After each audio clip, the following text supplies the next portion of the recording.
क्या supreme court आज वह कार्य कर सकता है जो अंग्रेजों ने हमारे लिए कितने पुराने समय में किया, जबकि लोगों की वैज्ञानिक सोच बिल्कुल भी नहीं थी और उनकी धार्मिक मान्यताएं, उनकी रूढ़ियां उनके ऊपर कितनी बुरी तरह से हावी थी। लेकिन सुप्रीम कोर्ट यदि यह कहे कि हम किसी की धार्मिक भावनाओं को चोट नहीं पहुंचाएंगे, चाहे उसके लिए हमें लोगों की वैज्ञानिक सोच को नष्ट करना। साथियों, आज तक सुप्रीम कोर्ट ने कभी भी कोई ऐसा निर्णय नहीं दिया है जिससे कि लोगों को वैज्ञानिक सोच और आस्था, अंधविश्वास के बीच में अंतर दिखाई दे सके। उस फैसले का आधार विवेकाधिकार को नहीं बनाया गया, उस फैसले का आधार कानून को नहीं बनाया गया, उस फैसले का आधार संविधान की मर्यादाओं को नहीं बनाया गया, उस फैसले का आधार नैतिकता को नहीं बनाया गया, उस फैसले का आधार ऐतिहासिक साक्ष्यों को नहीं बनाया गया। यदि अयोध्या की भूमि में बौद्धों की विरासत उस भूमि के नीचे दबी हुई है और खुदाई करने पर वह बाहर आ सकती है, तो यह भारत के बौद्धों का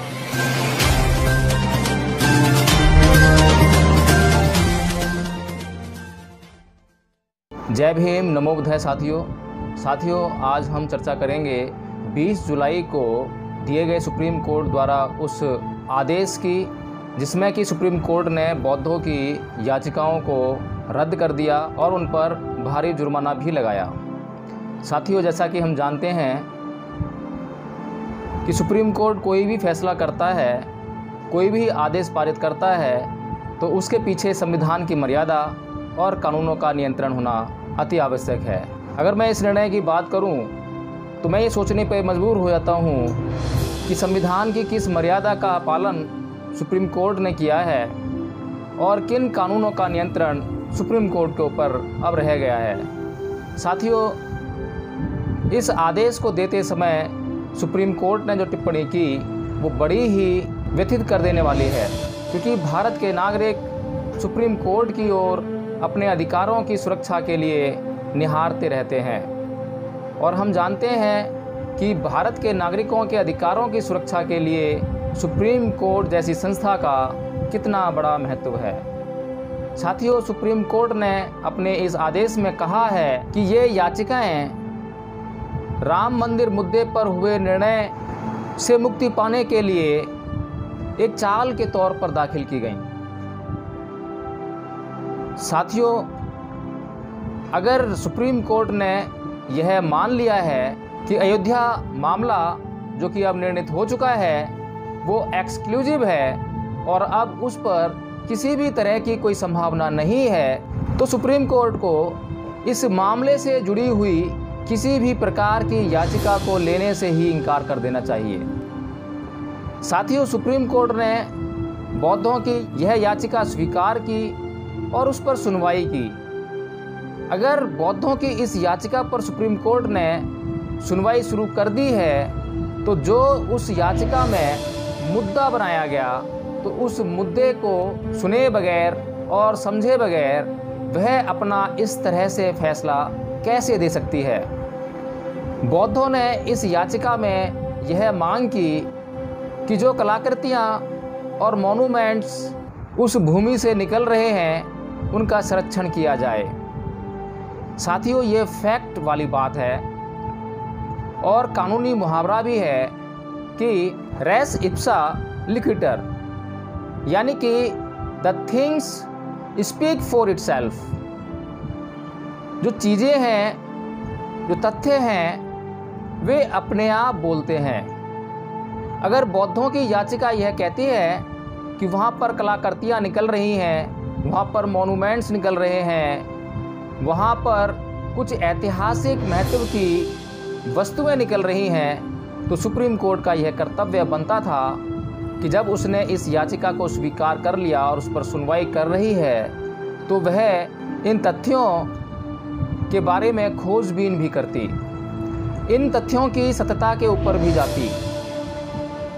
यदि सुप्रीम कोर्ट इन तथ्यों की सत्यता की जांच नहीं करती है और इन तथ्यों की सत्यता की जांच करे बगैर ही वह यह फैसला दे देती है और याचिका को डिसमिस कर देती है, तो मुझे यह कहते हुए कोई गुरेज नहीं होता कि सुप्रीम कोर्ट अब किसी कानून के नियंत्रण में नहीं है, किसी संविधान की मर्यादा के अंतर्गत अब वह अपने फैसले नहीं दे रही है।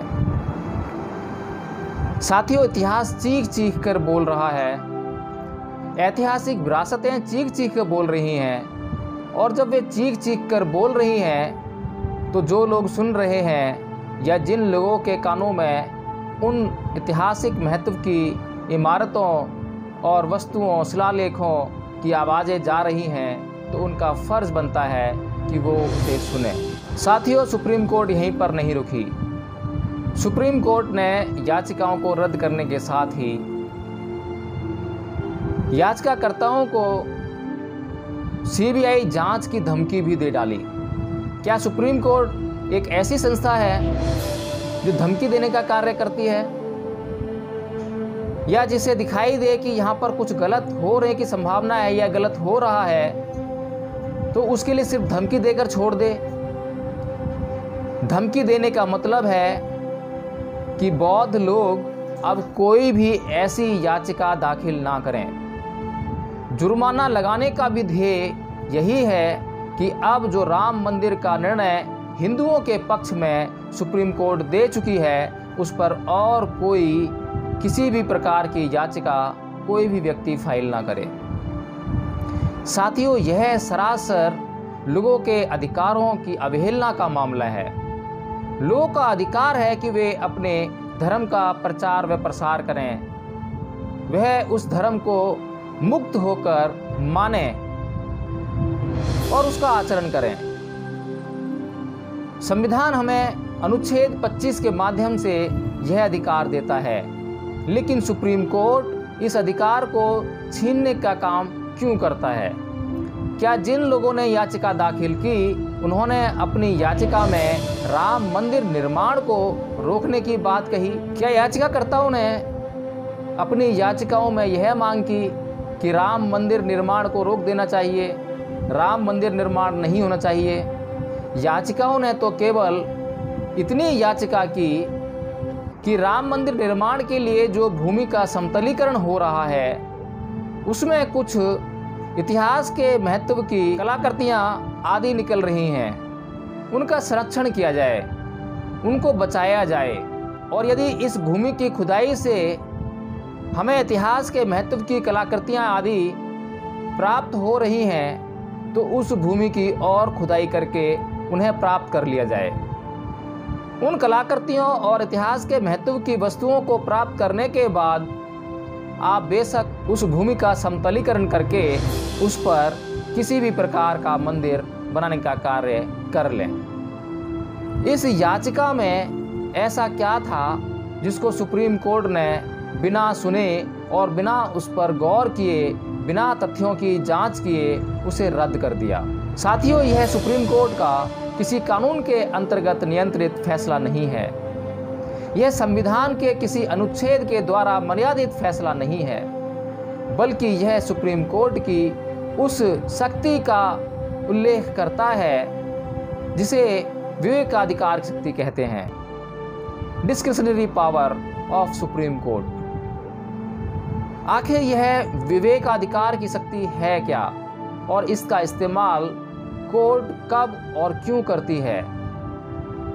साथियों, जैसा कि हम जानते हैं कि प्राचीन काल में राजा और महाराजा भी निर्णय किया करते थे। उनके सामने भी समस्याएं, मामले और मुद्दे आया करते थे, और वे जिस प्रकार से उन समस्याओं का निपटारा करते थे उसका आधार उनकी विवेकाधिकार की शक्तियाँ ही हुआ करती थी। वे अपने विवेक पर आधारित फैसले किया करते थे, लेकिन जब उनका विवेकाधिकार जनता के हित में निर्णय न करके बल्कि जनता के हितों की खिलाफत करता था, उनको नुकसान पहुंचाता था, उन पर अत्याचार होते थे, तो वही विवेकाधिकार स्वच्छंदता में बदल जाता था। स्वच्छंदता यानी आर्बिट्रेरीनेस, और यह स्वच्छंदता बड़ी घातक है। यह स्वच्छंदता तब तो समझी जा सकती थी जब राजाओं और महाराजाओं की विवेकाधिकार की शक्ति किसी भी प्रकार के कानून से नियंत्रित नहीं होती थी, किसी भी प्रकार के संविधान से मर्यादित नहीं होती थी। लेकिन आज भी यदि भारत के न्यायालय अपने विवेकाधिकार की शक्ति का प्रयोग स्वतंत्रतापूर्वक करें और देश के सभी नागरिकों के साथ समान व्यवहार ना करें और देश के कुछ नागरिकों के अधिकारों के हनन का कार्य करें, तो इस विवेकाधिकार की शक्ति को स्वतंत्रतापूर्वक प्रयोग की गई शक्ति ही कहा जाएगा। The power used by the supreme court can only be said arbitrary, and the Supreme Court has no right to use such powers in favor of a particular class of society. The Supreme Court is duty bound to protect the Constitution and its provisions in favor of the rights of the citizens of India. साथियों, supreme court का यह कर्तव्य है कि वह अंतिम प्रयास के रूप में भारत में संविधान की रक्षा के लिए नियुक्त है और संविधान में प्रावधानित भारत के नागरिकों के अधिकारों की सुरक्षा करने का दायित्व सुप्रीम कोर्ट के ऊपर है। भारत के संविधान का अनुच्छेद 25 सुप्रीम कोर्ट को यह आदेश देता है कि भारत के नागरिकों के धार्मिक अधिकारों की रक्षा की जाए, जो कि कहता है freedom of conscience and free profession, practice and propagation of religion. Bharat के नागरिकों को अंतःकरण की और धर्म को निर्बाध रूप से मानने की, आचरण और प्रचार करने की स्वतंत्रता है। साथियों, धर्म से जुड़े हुए अवशेष और ऐतिहासिक वस्तुएं वह अनुच्छेद 25 के अंतर्गत भारत के नागरिकों की भावनाओं का संबोधन है। धर्म की स्वतंत्रता, धर्म को मानने की स्वतंत्रता, धर्म के प्रचार प्रसार की स्वतंत्रता मात्र केवल धार्मिक किताबों से जुड़ी हुई बात नहीं है, बल्कि यह ऐतिहासिक महत्व की उनकी धरोहर से भी संबंधित है। यदि अयोध्या की भूमि में बौद्धों की विरासत उस भूमि के नीचे दबी हुई है और खुदाई करने पर वह बाहर आ सकती है, तो यह भारत के बौद्धों का संवैधानिक अधिकार है कि वह उन इतिहास के महत्व की चीज़ों को प्राप्त कर सकें। और ये सुप्रीम कोर्ट का कर्तव्य है कि वह बौद्धों के इस अधिकार को संरक्षित करे और सुरक्षित करे। और साथियों, भारत के नागरिकों के अनुच्छेद 25 के अधिकार को सुरक्षित करने के लिए अनुच्छेद 13 में स्पष्ट रूप से यह कहा गया है, all laws in force in the territory of India immediately before the commencement of this constitution, insofar as they are inconsistent with the provision of this part, shall, to the extent of such inconsistency, be void, and the state shall not make any law which takes away or abridges the rights conferred by this part, and law made in contravention of this clause shall, to the extension of such contravention, be void। इसके अनुसार साथियों, भारत की संसद को कोई भी ऐसा कानून बनाने का अधिकार नहीं है अनुच्छेद 51(1)(h) के माध्यम से कि भारत का प्रत्येक नागरिक अपने भीतर वैज्ञानिक सोच को बढ़ावा देगा। तो इस सोच को बढ़ावा देने के लिए सुप्रीम कोर्ट ने आज तक ऐसा कौन सा निर्णय दिया है जिससे लगे कि सुप्रीम कोर्ट का भी यह मानना है कि लोगों को अपने भीतर वैज्ञानिक सोच को बढ़ाना चाहिए, जो कि भारत के नागरिकों के मौलिक अधिकारों को छीनता हो, उन्हें कम करता हो। और सुप्रीम कोर्ट को भी ऐसा कोई भी आदेश पारित करने का अधिकार नहीं है, क्योंकि उसका प्रत्येक आदेश कानून का रूप ले लेता है। ऐसा कोई भी आदेश पारित करने का अधिकार नहीं है जो कि भारत के नागरिकों के अधिकारों को कम करता हो या उनसे छीनता हो। और भारत के नागरिकों के अनुच्छेद 25 के मूल अधिकार को सुरक्षित करने के लिए भारत की संसद ने समय समय पर कानून बनाए हैं। भारत की संसद ने भारत की ऐतिहासिक धरोहरों को संरक्षित करने के लिए कानून बनाए हैं और वे साफ साफ कहते हैं कि इस प्रकार की धरोहरों का संरक्षण करने का इस देश की सरकार का परम कर्तव्य है। अंतर्राष्ट्रीय संस्था यूनेस्को का भी निर्माण इसी उद्देश्य से किया गया था कि जो चीज़ें ऐतिहासिक धरोहर की हैं वे दुनिया के लोगों के लिए बहुत ही महत्व के लिए हैं। साथियों, हम बहुत सारी ऐसी बातें इतिहास में पढ़ते हैं जिनके साक्ष्य पहले थे लेकिन अब वे नष्ट किए जा चुके हैं। हमने इतिहास में अफगानिस्तान के बामियान में खड़ी उस बुद्ध की विशालकाय मूर्ति के बारे में पढ़ा। हमने उस मूर्ति को अपनी आंखों से वहां पर देखा भी, लेकिन जब तालिबान ने वह मूर्ति को नष्ट कर दिया तब उसके बाद इतिहास में वह केवल मात्र किताबों में दर्ज होकर रह गई। अब इसके बाद के जो लोग उस मूर्ति के बारे में केवल पढ़ सकेंगे लेकिन उसके प्रमाण को जाकर वे अपनी आंखों से देख न सकेंगे। इसीलिए साथियों,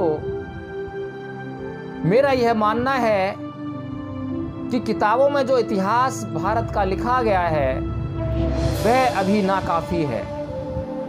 जितना लिखा गया है वह केवल मात्र उतना है जैसे कि एक जंगल में आप जाएं और वहां पर पतझड़ के मौसम में गिरे हुए पत्तों में से एक मुट्ठी पत्ते आप अपनी मुट्ठी में दबा लें। जितने पत्ते आपकी मुट्ठी में आए हैं उस जंगल में से उतना ही इतिहास अभी तक भारत के इतिहास की किताबों में लिखा गया है। और जो नहीं लिखा गया है और जो लिखा जा सकता है उसकी संभावना से सुप्रीम कोर्ट क्यों इनकार कर रही है, यह मेरी समझ के बाहर बात है। बौद्ध लोग हिंदुओं के दुश्मन नहीं हैं। बौद्ध लोग हिंदुओं के इस राम मंदिर के निर्माण के लिए दुश्मन नहीं हैं। बौद्धों का तो सिर्फ इतना ही कहना है कि हमें इतिहास लिखना है और इतिहास को लिखने के लिए हमें वो साक्ष्य चाहिए, क्योंकि हम झूठा इतिहास नहीं लिखना चाहते हैं। भारत में बहुत बड़े रूप में झूठा इतिहास लिखा गया है। झूठे धार्मिक ग्रंथ लिखे गए हैं, काल्मिक धर्म ग्रंथ लिखे गए हैं, जिसके आधार पर भारत के लोगों के भीतर साइंटिफिक टेम्पर नाम की चीज को पैदा ही नहीं होने दिया गया है। साथियों, सुप्रीम कोर्ट ने जो अयोध्या मामले में फैसला दिया था वह फैसले का आधार आस्था को बनाया गया। उस फैसले का आधार विवेकाधिकार को नहीं बनाया गया। उस फैसले का आधार कानून को नहीं बनाया गया।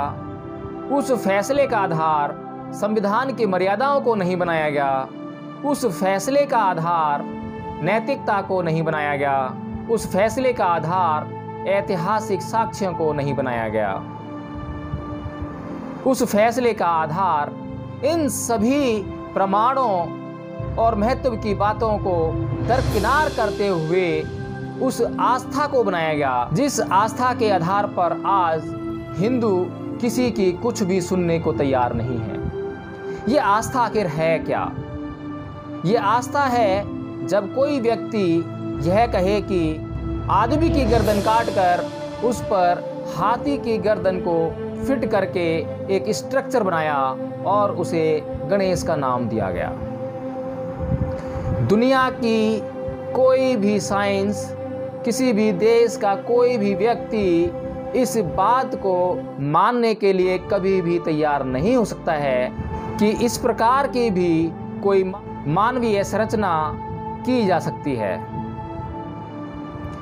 लेकिन भारत का एक बहुत बड़ा वर्ग इस बात को मानता है और उसमें पूरा विश्वास करता है।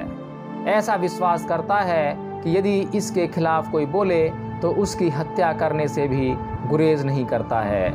इसी को साथियों आस्था कहते हैं। यदि कोई व्यक्ति